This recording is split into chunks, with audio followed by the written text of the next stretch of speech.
سیرت النبی کریم صلی اللہ علیہ وآلہ وسلم، قسط نمبر 55۔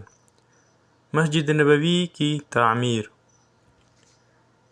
جمعہ کی یہ پہلی نماز مدینہ منورہ کے محلے بنی سالم کی مسجد کی جس مسجد میں آپ نے جمعہ ادا کیا، اب اس مسجد کو مسجد جمعہ کہا جاتا ہے۔ یہ قباء کی طرف جانے والے راستے کے بائیں طرف ہے۔ اس طرح یہ پہلی نماز جمعہ تھی۔ حضور صلی اللہ علیہ وآلہ وسلم نے اس نماز سے پہلے خطبہ بھی دیا تھا۔ اس خطبے میں جو کچھ ارشاد فرمایا اس کا کچھ حصہ یہ تھا: پس جو شخص اپنے آپ کو جہنم کی آگ سے بچانا چاہتا ہے تو ضرور بچا لے، چاہے وہ آدھے چوہارے کے برابر ہی کیوں نہ ہو۔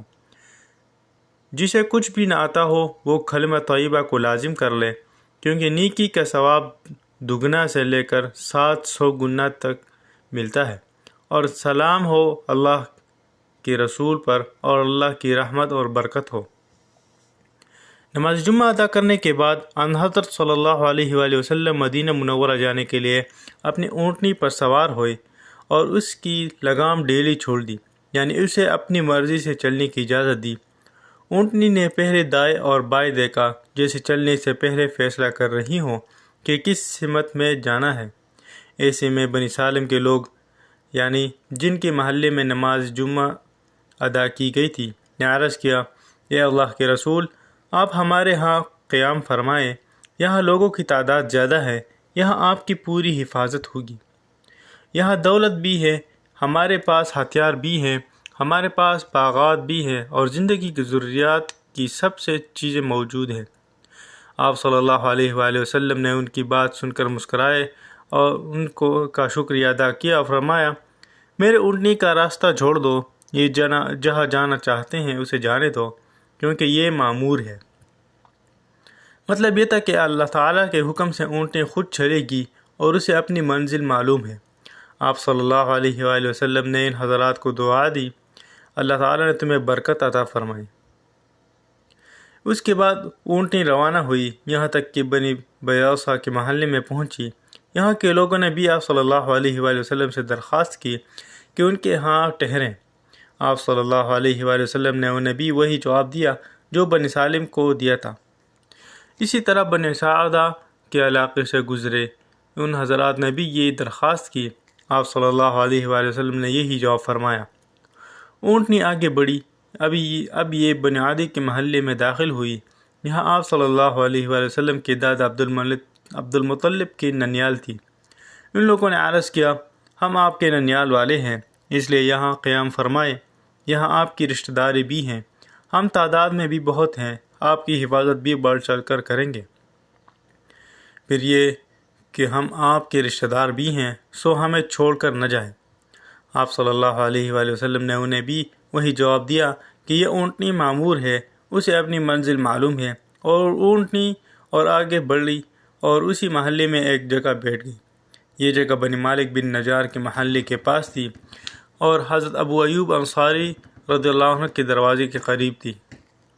حضرت ابو ایوب انصاری رضی اللہ عنہ کا نام خالد بن زید نجار انصاری تھا۔ یہ قبیلہ خزرج کے تھے، بیعت عقبہ کے موقع پر موجود تھے، ہر موقع پر حضور صلی اللہ علیہ وآلہ وسلم کے ساتھ رہے۔ حضرت علی رضی اللہ عنہ کے دور خلافت میں وہ حضرت علی رضی اللہ عنہ کے بہت قریبی معاونین میں سے رہے۔ ان کی وفات یزید کے دور میں قسطنطنیہ کے جہاد کے دوران ہوئی۔ اونٹنی بیٹھ گئی۔ ابھی آپ صلی اللہ علیہ وآلہ وسلم اس سے اترے نہیں تھے کہ وہ اچانک پھر کھڑی ہو گئی، چند قدم چلی اور ٹھہر گئی۔ آپ صلی اللہ علیہ وآلہ وسلم نے اس کی لگام بدستور چھوڑی رکھی تھی۔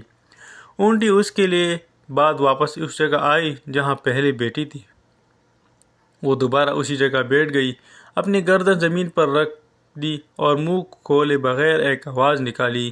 اب نبی کریم صلی اللہ علیہ وآلہ وسلم اس سے اترے، ساتھ ہی فرمایا: اے میرے پروردگار، مجھے مبارک جگہ پر اتارنا اور تو ہی بہترین جگہ ٹھہرانے والا ہے۔ آپ صلی اللہ علیہ وآلہ وسلم نے یہ جملہ 4 مرتبہ ارشاد فرمایا، پھر فرمایا: انشاءاللہ یہی قیام گاہ ہوگی۔ اب آپ صلی اللہ علیہ وآلہ وسلم نے سامان اتارنے کا حکم دیا۔ حضرت ابو ایوب انصاری رضی اللہ عنہ نے عرض کیا: کیا میں آپ کا سامان اپنے گھر لے جاؤں؟ آپ صلی اللہ علیہ وآلہ وسلم نے انہیں اجازت دے دی۔ وہ سامان اتار کر لے گئے۔ اسی وقت حضرت اسعد بن زرارہ رضی اللہ عنہ آگے انہوں نے اونٹنی کی مہار تھام لی اور اونٹنی کو لے گئے۔ چنانچہ اونٹنی ان کی مہمان بنی۔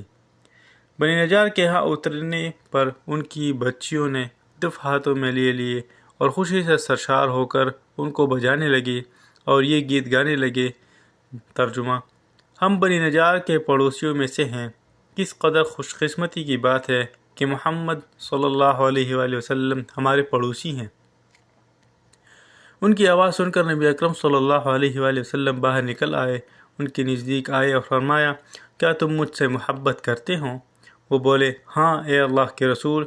اس پر آپ صلی اللہ علیہ وآلہ وسلم نے فرمایا، اللہ جانتا ہے میرے دل میں بھی تمہارے لیے محبت ہی محبت ہے۔ آن حضرت صلی اللہ علیہ وآلہ وسلم حضرت ابو ایوب انصاری رضی اللہ عنہ کے گھر اس وقت تک ٹھہرے جب تک کہ مسجد نبوی اور اس کے ساتھ آپ صلی اللہ علیہ وآلہ وسلم کا حجرہ تیار نہیں ہو گیا۔ آپ تقریباً 11 ماہ تک وہاں ٹھہرے رہے۔ آپ صلی اللہ علیہ وسلم جب قباء سے مدینہ منورہ تشریف لائے تو ساتھ اکثر مہاجرین بھی مدینہ منورہ آ گئے تھے۔ اس وقت انصار مسلمانوں کا جذبہ قابل دید تھا۔ ان سب کی خواہش تھی کہ مہاجرین ان کے ہاں ٹھہرے۔ اس طرح ان کے درمیان بحث ہوئی۔ آخر انصاری حضرات نے مہاجرین کے لیے قرآن دازی کی۔ اس طرح جو مہاجر جس انصاری کے حصے میں آئے وہ انہی کے ہاں ٹھہرے۔ انصاری مسلمانوں نے انہیں نہ صرف اپنے گھروں میں ٹھہرایا بلکہ ان پر اپنا مال و دولت بھی خرچ کیا۔ مہاجرین کی آمد سے پہلے انصاری مسلمان ایک جگہ باجماعت نماز ادا کرتے تھے۔ حضرت اسعد بن زرارہ رضی اللہ عنہ انہیں نماز پڑھاتے تھے۔ جب آپ صلی اللہ علیہ وآلہ وسلم تشریف لائے تو سب سے پہلے مسجد بنانے کی فکر ہوئی۔ آپ صلی اللہ علیہ وآلہ وسلم اپنی اونٹنی پر سوار ہوئے اور اس کی لگام ڈھیلی چھوڑ دی۔ اونٹنی چل پڑی۔ وہ اس جگہ جا کر بیٹھ گئی جہاں آج مسجد نبوی ہے۔ جس جگہ مسلمان نماز ادا کرتے رہتے تھے وہ جگہ بھی اس کے آس پاس ہی تھی۔ اس وقت وہاں صرف دیواریں کھڑی کی گئی تھی، ان پر چھت نہیں تھی۔ اونٹنی کی بیٹھنے پر آپ صلی اللہ علیہ وآلہ وسلم نے ارشاد فرمایا، بس مسجد اس جگہ بنے گی۔ اس کے بعد آپ صلی اللہ علیہ وآلہ وسلم نے اسعد بن زرارہ سے فرمایا، تم یہ جگہ مسجد کے لیے فروخت کر دو۔ وہ جگہ دراصل وہ 2 یتیم بچوں سہل اور سہیل کی تھی اور اسعد بن زرارہ رضی اللہ عنہ ان کے سرپرست تھے۔ یہ روایت بھی آئی ہے کہ ان کے سرپرست معاذ بن عفراء رضی اللہ عنہ تھے۔ آپ صلی اللہ علیہ وآلہ وسلم کی بات سن کر حضرت ابو ایوب انصاری رضی اللہ عنہ نے عرض کیا، آپ یہ زمین لے لیں، میں اس کی قیمت ان دونوں کو ادا کر دیتا ہوں۔ آپ صلی اللہ علیہ وآلہ وسلم نے اس سے انکار فرمایا اور 10 دینار میں زمین کا وہ ٹکڑا خرید لیا۔ یہ قیمت حضرت ابوبکر صدیق رضی اللہ عنہ کے مال سے ادا کی گئی۔ واہ، کیا قسمت پائی ابوبکر صدیق رضی اللہ عنہ نے کہ قیامت تک مسجد نبوی کے نمازیوں کا ثواب ان کے نام اعمال میں لکھا جا رہا ہے۔ یہ روایت بھی ہے کہ آپ صلی اللہ علیہ وآلہ وسلم نے ان دونوں یتیم لڑکوں کو بلوایا، زمین کے سلسلے میں ان سے بات کی۔ ان دونوں نے عرض کیا، اے اللہ کے رسول، ہم یہ زمین ہدیہ کرتے ہیں۔ آپ صلی اللہ علیہ وآلہ وسلم نے ان یتیموں کا ہدیہ قبول کرنے سے انکار فرما دیا اور 10 دینار میں زمین کا وہ ٹکڑا ان سے خرید لیا۔ حضرت ابوبکر صدیق رضی اللہ عنہ کو حکم دیا کہ وہ انہیں 10 دینار ادا کر دے، چنانچہ انہوں نے وہ رقم ادا کر دی۔ زمین کی خرید کے بعد آپ صلی اللہ علیہ وآلہ وسلم نے مسجد کی تعمیر شروع کرنے کا ارادہ فرمایا، اینٹیں بنانے کا حکم دیا، پھر گارا تیار کیا گیا۔ آپ صلی اللہ علیہ وآلہ وسلم نے اپنے دست مبارک سے پہلے اینٹ رکھی، پھر حضرت ابوبکر صدیق رضی اللہ عنہ کو حکم دیا کہ دوسری اینٹ وہ رکھ دیں۔ انہوں نے آپ صلی اللہ علیہ وآلہ وسلم کی لگائی ہوئی اینٹ کے برابر دوسری اینٹ رکھ دی۔ اب حضرت عمر رضی اللہ عنہ کو بلایا، انہوں نے حضرت ابوبکر صدیق رضی اللہ عنہ کے برابر تیسری اینٹ رکھ دی۔